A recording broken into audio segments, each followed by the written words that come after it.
আসসালামু আলাইকুম এভরিওয়ান। কি অবস্থা সবার? আশা করি সবাই ভালো আছেন, সুস্থ আছেন, সুন্দর আছেন। আমি আলহামদুলিল্লাহ ভালো আছি। ওয়েলকাম টু মাই চ্যানেল, যেখানে আমি নিজে শিখি এবং আপনাদেরকে শেখাই। সো আজকে কি করা যায় সেটা নিয়ে ভাবতেছিলাম গত ২ দিন ধরে অ্যান্ড বুঝতে পারলাম যে আমার মাথায় কোনো আইডিয়া নাই অ্যান্ড কোনো একটা কিছু করতে হবে। তো একটা ফ্রেন্ড বলছিল যে React নিয়ে ভিডিও করতে, কিন্তু আমি React টা মাত্র শিখতেছি। সো এই কারণে ওইটা নিয়ে ভিডিও করতে পারতেছি না। একটা জিনিস আমি আগে থেকে পারতাম, সেটা হচ্ছে ডাটা সায়েন্সের কিছু জিনিসপাতি। সো আসেন শিখি data science. And data science শেখার জন্য সবার প্রথমে যদি আপনারা ভিডিওর টাইটেলটা ঠিকমতো দেখে থাকেন, তাহলে আপনারা জানেন যে আমরা এই ভিডিওতে শুধুমাত্র ইনস্টলেশন এবং আমাদের এনভায়রনমেন্টটা কেমন হবে সে নিয়ে একটু দেখাশোনা করব, আর কিছুই না। অ্যান্ড আমার ভোকাবুলারি খুবই কাঁচা। আমি মাঝে মধ্যে উল্টাপাল্টা কথা বলি। Sorry about that. অ্যান্ড আপনারা দেখতে পারতেছেন আমি anaconda.com এ আছি। আপনারা চাইলে জাস্ট গুগলে গিয়ে সার্চ করতে পারেন অ্যানাকোন্ডা এবং সেখান থেকে আপনারা এটাকে ডাউনলোড করে নিতে পারেন। অ্যান্ড অ্যানাকোন্ডা হচ্ছে একটা এনভায়রনমেন্ট ম্যানেজার অথবা পাইথন এনভায়রনমেন্ট ম্যানেজারও বলা যায় যাকে। সাথে, সাথে অ্যানাকোন্ডা আমাদেরকে একটা প্যাকেজ ম্যানেজারও দেয়, কন্ডা প্যাকেজ ম্যানেজার। ওইটা ইউজ করেও আমরা অনেক ধরনের কাজ করব, অনেক কিছু দেখব, অনেক কিছু শিখব। সো শুরু করা যাক। আসলে আমরা ডাউনলোড দিয়ে শুরু করি।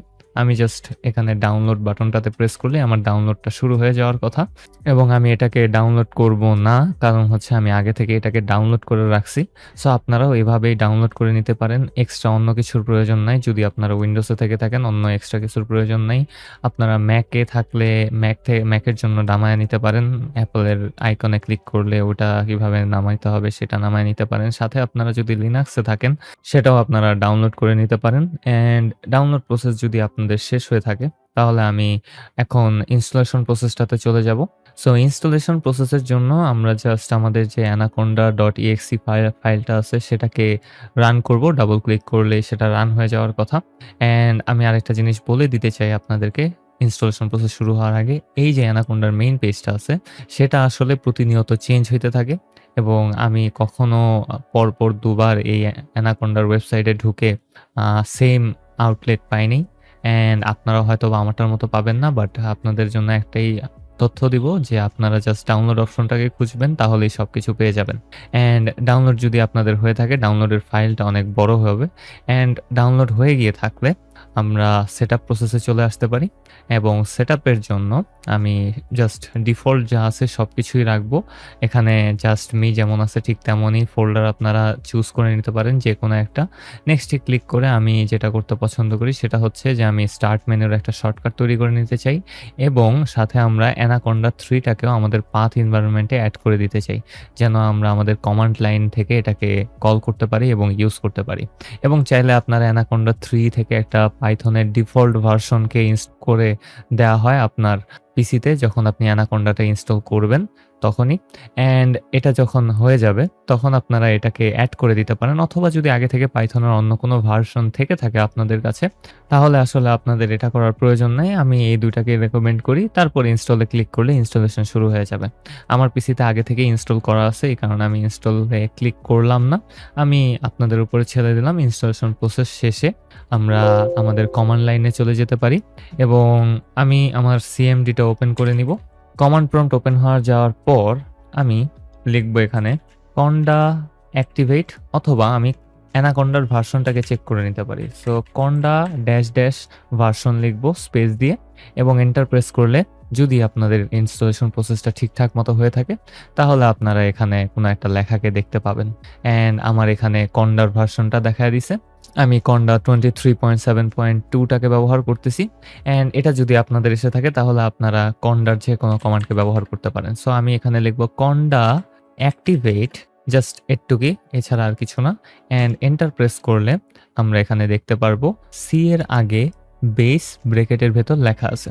সো আমি আপনাদেরকে শুরুতেই বলছিলাম যে অ্যানাকোন্ডা হচ্ছে একটা এনভায়রনমেন্ট ম্যানেজারের মতো, এবং কন্ডা অ্যাক্টিভেট কমান্ডটা একটা ভার্চুয়াল এনভায়রনমেন্টকে অ্যাক্টিভেট করে, যেটার মাধ্যমে আমরা অ্যানাকোন্ডার যে পাইথনের ভার্সনটা আছে সেটাকে অ্যাক্সেস করতে পারি, এবং আমরা চাইলে আমাদের আলাদা আলাদা যে কোনো ভার্সনের পাইথনকে একটা এনভায়রনমেন্টে ঢুকায়া দিয়া সেটাকে আমরা ইউজ করতে পারি আমাদের নিজের মতো এবং এটা পুরোপুরি পাইথনের মতোই কাজ করবে। সো কন্ডা অ্যাক্টিভেট দেওয়ার পর আমাদের এই বেস জিনিসটা সামনে চলে আসবে এবং এটা যদি আপনারা সরাতে চান তাহলে সেম ওয়েতে আমরা লিখব কন্ডা ডিঅ্যাক্টিভেট এবং এন্টার প্রেস করলে আমাদের বেসটা চলে যাবে। অ্যান্ড আমি আপনাদেরকে আসলে ডিফারেন্সটা দেখাতে পারছি না, কিন্তু আপনাদের পিসিতে যদি পাইথনের অন্য কোনো ভার্সন ইনস্টল করা থাকে, যেমন পাইথন ড্যাশ ড্যাশ ভার্সন দিলে আপনারা আসলে আপনাদের পিসিতে ইনস্টল করা পাইথনের ভার্সনটা দেখতে পারবেন। কিন্তু এক্ষেত্রে আমি অ্যানাকন্ডাকেই সবার প্রথমে ইনস্টল করছিলাম, এই কারণে আমি এখানে অ্যানাকন্ডা থেকে অ্যাক্টিভেট করা ভার্সনটাই দেখতে পারতেছি। অ্যান্ড যদি আপনারা অন্য কোনো ভার্সনের পাইথন ডাউনলোড হয়ে থাকে তাহলে আপনারা এখানে পাইথনের ভার্সনটা দেখতে পারবেন এবং তারপর যখন আপনারা আপনাদের কন্ডার এনভায়রনমেন্টটাকে অ্যাক্টিভেট করবেন, তখন আপনারা যদি সেম কমান্ডটাই আবার রান করেন পাইথন ভার্সন, তাহলে আপনারা পাইথনের এই যে এনভায়রনমেন্টের ভার্সনটা আছে সেটাকে দেখতে পারবেন। আপাতত আমার এনভায়রনমেন্টের ভার্সন এবং আমার পিসির পাইথনের ভার্সন সেম, এই কারণে আমি আসলে দেখাতে পারতেছি না, কিন্তু বেশিরভাগ সময় এই দুইটা আলাদা হয়। তো আমাদের এতটুকু কাজ আসলে হয়ে গেছে, বেস অ্যাক্টিভেট করা, কন্ডা কি জিনিস সে ব্যাপারে জানা। আমরা এই সিরিজটা চলতে চলতে আমরা আরো অনেক কিছু শিখবো। অ্যান্ড আমি আরো একটা জিনিস বলে নিতে চাই যে এটা খুবই বড় একটা সিরিজ হবে। আমরা ডাটা সায়েন্স এবং মেশিন লার্নিং এর একেবারে বেসিক থেকে নিয়ে শেষ পর্যন্ত শিখব এবং আমি ধরে নিতেছি যে আপনারা পাইথনের বেসিকটা জানেন, এই কারণে আমি আসলে এভাবে করতেছি। যদি আপনারা পাইথনের বেসিকটা না জেনে থাকেন তাহলে আমার পাইথন ফুল টিউটোরিয়ালটা লিঙ্কটা দেওয়া থাকবে ডিসক্রিপশনে, সেটা দেখে আপনারা দেখে নিতে পারেন অথবা আপনারা নিজেরা যেভাবে মন চায় শিখে নিতে পারেন। অ্যান্ড আমরা আসলে আমাদের মেইন প্রসেসে চলে আসতে পারি। সো আপনারা যদি লক্ষ্য করেন আমার এই ডেস্কটপ স্ক্রিনের উপরে একটা মেশিন লার্নিং নামে ফোল্ডার আমি তৈরি করে নিয়েছি। এটাকে আমি ভিএস কোড দিয়ে ওপেন করে নিব। আপনারা যে কোনো আইডি ব্যবহার করতে পারেন এবং ভিএস কোড দিয়ে ওপেন করার পর আমি এই ফাইলটাকে ডিলিট করে দিতেছি। অ্যান্ড ডিলিট হয়ে যাওয়ার পর আমরা একটা কাজ করতে পারি, সেটা হচ্ছে যে আমরা দেখতেছি এখানে একটা খালি একটা উইন্ডো আছে এবং এখানে আমরা আমাদের টার্মিনালটাকে ওপেন করে নিব। কন্ট্রোল টিল্ড বাটনে প্রেস করলে টার্মিনালটা ওপেন হয়ে যাবে এবং টার্মিনালটা ওপেন হয়ে যাওয়ার পর দেখতে পারতেছি যে অটোমেটিক আমাদের কন্ডার যে এনভায়রনমেন্ট আছে সেটা অ্যাক্টিভেট হয়ে গেছে। অ্যান্ড কন্ডার এনভায়রনমেন্টটা অ্যাক্টিভেট হয়ে যাওয়ার পর আমরা একটা জিনিস লিখবো এখানে, সেটা হবে JUPYTER স্পেস দিয়ে লিখবো নোটবুক। এটার ফুল উচ্চারণটা হবে এরকম, জুপিটার নোটবুক। এটা আমরা ডাটা সায়েন্স এবং ডাটা ভিজুয়ালাইজেশনের জন্য অনেক বেশি ব্যবহার করে থাকি এবং অন্যান্য পাইথন প্রোগ্রামের জন্য অনেকে ব্যবহার করে থাকেন। অ্যান্ড আমি যদি রান করি আমি আপনাদের সাথে জাস্ট এটার ব্যাপারে একটু পরিচয় করিয়ে দিতে চাই যে আসলে এখানে আমরা কি করব। অ্যান্ড আমার এটা স্টার্ট হওয়ার পর আমরা আসলে একটা উইন্ডোজ ওপেন হয়ে যাবে।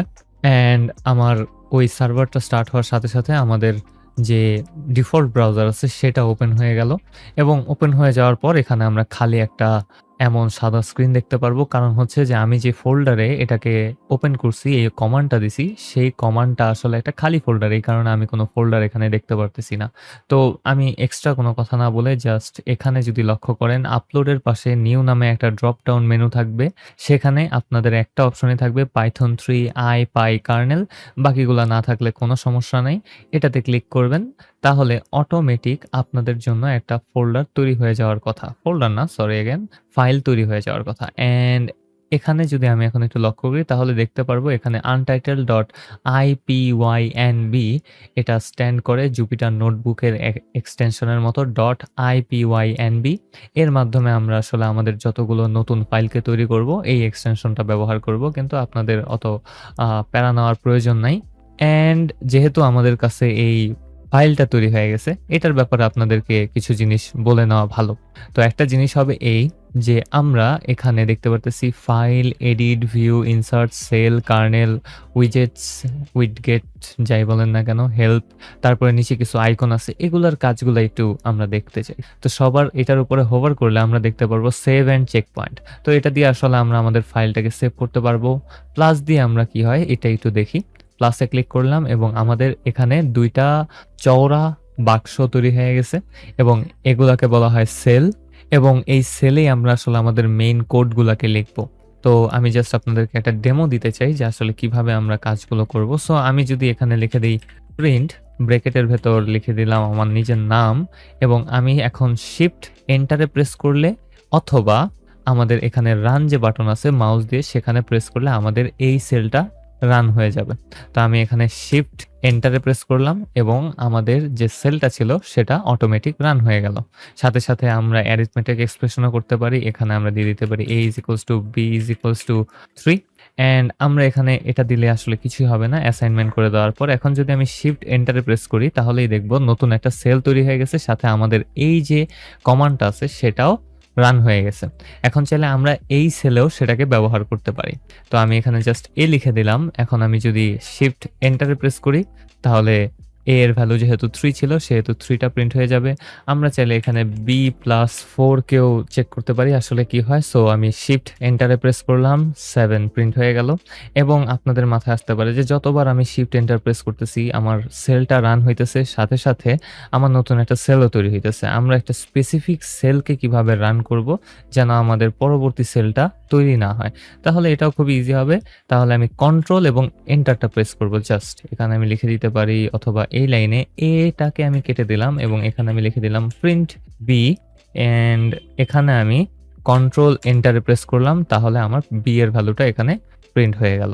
সো এই ছিল আসলে আমাদের জুপিটার নোটবুকের একটা ওভারভিউ যে আমরা জুপিটার নোটবুকে কিভাবে কাজ করতে পারি। আমরা এভাবে আমাদের ওয়েব সার্ভারে অথবা ব্রাউজারে এভাবে আমরা করব না। এটা আপনাদের পিসির উপরে একটু প্রেশার পড়তে পারে অথবা আপনাদের র‍্যামের উপরে একটু প্রেশার পড়তে পারে, যেটা আমি চাই না। এই কারণে আমি VS কোডে করব। VS কোডে একটু ইজিলি করা যাবে অ্যান্ড আমি একটু পর VS কোডের প্রসেসটাও দেখায় দিব অ্যান্ড আমি আপনাদেরকে একটা ইনফরমেশন দিতে চাই যে আসলে এই যে সেলগুলো আছে এগুলা ইন্টারেক্টিভ ওয়েতে কাজ করে। আপনি একটা সেলের ভেতরে যত লাইন ইচ্ছা তত লাইন কোড লিখতে পারেন। ধরতে গেলে পুরো একটা প্রোগ্রাম এখানে লিখতে পারেন এবং সেই প্রোগ্রামটা ঠিকঠাক মতো রান হবে এবং সেটা রান হওয়ার পর চাইলে এই সেলের যত জিনিস আছে সবগুলো আপনারা এই সেলে চাইলেও অ্যাক্টিভেট করতে পারেন। এটা হচ্ছে জুপিটার নোটবুকের একটা ভালো ওয়ে, যেটা আপনারা ব্লক বাই ব্লক আপনাদের প্রোগ্রাম এক্সিকিউশন করা এবং প্রোগ্রাম চেক করা, প্রোগ্রামের আলাদা আগের যে জিনিসপাতিগুলো আপনি করছেন সেগুলোর আউটপুট দেখা এই ক্ষেত্রে একটু ইজি ওয়ে দেয় এবং ডিবাগিংও খুব ইজি হয়ে যায় এই ক্ষেত্রে। সো আশা করি আপনারা এই জিনিসটা বুঝতে পারছেন। সো আমি এখানে জুপিটার নোটবুক দিয়ে কিছু না করি, আমি এটাকে অফ করে দিলাম এবং এখানে গিয়ে আমি দেখব যে আমাদের জুপিটার নোটবুক থেকে এখানে untitled.ipynb নামে একটা ফোল্ডার তৈরি হয়েছিল। এটা আমি জাস্ট এখান থেকে পুরো দুইটাকেই কেটে দিব চেক পয়েন্টস, আমার এই দুটার কোনো দরকার নাই। অ্যান্ড এটা কেটে দেওয়ার পর আমি আমার জুপিটারের যে কমান্ড ছিল সেটাকে অফ করে দিলাম টার্মিনালটাকে। এখন আমি একটা নতুন ফাইলকে তৈরি করে নিব, আমি বারবার ফোল্ডার বলি। সো এটা হবে আমাদের ফার্স্ট অ্যান্ড সরি আমি এখানে দিয়ে দিতে পারি ইনস্টলেশন ভিডিও ভিআইডিও ডট দিয়ে আমি দিব IPYNB। এটা হবে আমাদের এক্সটেনশন জুপিটার নোটবুকের জন্য এবং এটাও ঠিক সেম ওয়েতে কাজ করবে। যদি লক্ষ্য করেন আগেরটুকু যদি ভালো মতো বুঝে থাকেন আপনারা এটাও বুঝে ফেলবেন। এটা হচ্ছে আমাদের সেল ব্লক। উপরে আমরা কোডে ক্লিক করলে নতুন সেল তৈরি হবে, মার্কডাউনে ক্লিক করলে আমাদের নতুন একটা সেলের মতো তৈরি হবে, কিন্তু এটা আসলে লেটেক্সের মার্কডাউনের জন্য। এখানে আমরা কম জিনিস করব কারণ এটা আসলে আমাদের জাস্ট ইনফরমেশন অথবা কমেন্ট আউট করার জন্য অথবা ডকুমেন্টেশনের জন্য প্রয়োজন পড়ে। এটার আসলে প্রয়োজন পড়বে না মার্কডাউন। এবং রান অলটা করবে আপনাদের প্রত্যেকটা সেল। ধরেন আপনারা আপনাদের ফাইলটাকে অফ করে দিয়ে চলে গেছেন, সেগুলোকে আবার পুনরায় রান করতে হবে। তো রান অল যে বাটনটা আছে সেটা আপনাদের সকল এলিমেন্টকে রান করবে পুনরায়।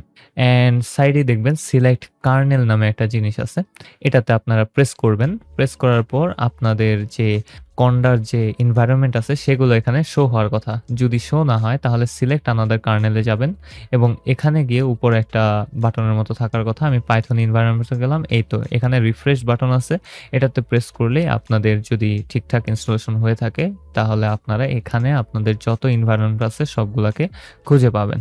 সো আমি বেস দিয়ে করতেছি, সো এখানে আমি বেস দিয়েই করব। অ্যান্ড সেম ওয়েতে আমি এখানে গিয়ে লিখতে পারি প্রিন্ট আমার নামটা এবং আমি শিফট এন্টারে প্রেস করলে দেখবো এটা রান হবে এবং পরবর্তী সেলে আমাকে নিয়ে চলে গেছে। এবং এটা রান হওয়ার পর আমি এখানে সেম ওয়েতে a=b=c3 লিখতে পারি অ্যান্ড তারপর আমি লিখতে পারি এখানে বিটাকে, তাহলে আমার এখানে 3b প্লাস দিয়ে আমি এখানে 5 দিলাম, তাহলে হওয়ার কথা 8 প্রিন্ট আউট হওয়ার কথা। অ্যান্ড আমরা লিখে দিলেই হয়ে যাবে এবং এখানে একটা জিনিস বলে নেওয়া ভালো যে আমরা এখানে আসলে প্রিন্ট ফাংশনটাকে কখনো ব্যবহারই করব না। কারণ আমরা চাইলে সরাসরি একটা ভ্যারিয়েবলকে আমি যদি আমার নামটাকে লিখে দেই এখানে a = রিশাত অ্যান্ড আমি এখানে a টাকে জাস্ট টাইপ করে দেই অথবা এটাকে রান করার পর আমি পরবর্তী সেলে গিয়ে এটাকে আবার রান করি, তাহলে এখানে রিশাতটা প্রিন্ট হয়ে যাবে অটোমেটিক। আমার বারবার প্রিন্ট ফাংশনটা কল করার কোনো প্রয়োজন নাই। অ্যান্ড আপনাদেরকে একটা জিনিস বলে নিতে চাই যে এখানে আমরা যেকোনো ফাংশনকে ইউজ করতে পারি কোনো ধরনের প্রবলেম ছাড়া। অ্যান্ড আশা করি আপনারা এটুকু থেকে বুঝতে পারছেন যে আসলে কি হবে অ্যান্ড এই কার্নেলের বিষয়টা বুঝে নিবেন। এবং এক্সটেনশনের যদি কিছু কথা বলি VS কোড যারা ইউজ করতেছেন তাদের জন্য যদি দেখেন তাহলে আমি নিচে গেলে আমি জুপিটার থেকে আমার অনেকগুলা এখানে আলাদা এক্সটেনশন রেডি হয়ে আছে। আপনারা জাস্ট উপরে গিয়ে সার্চ করবেন Jupiter extension pack and Jupiter extension প্যাকের ভেতরে আসলে সবকিছু থাকার কথা, অথবা আপনারা শুরু থেকে এই মাইক্রোসফটের যে সকল এক্সটেনশনগুলো আছে সবগুলোকে একসাথে নামায় নিতে পারেন। দেন আপনারা আপনাদের কাজ শুরু করে দিতে পারেন মন মতো।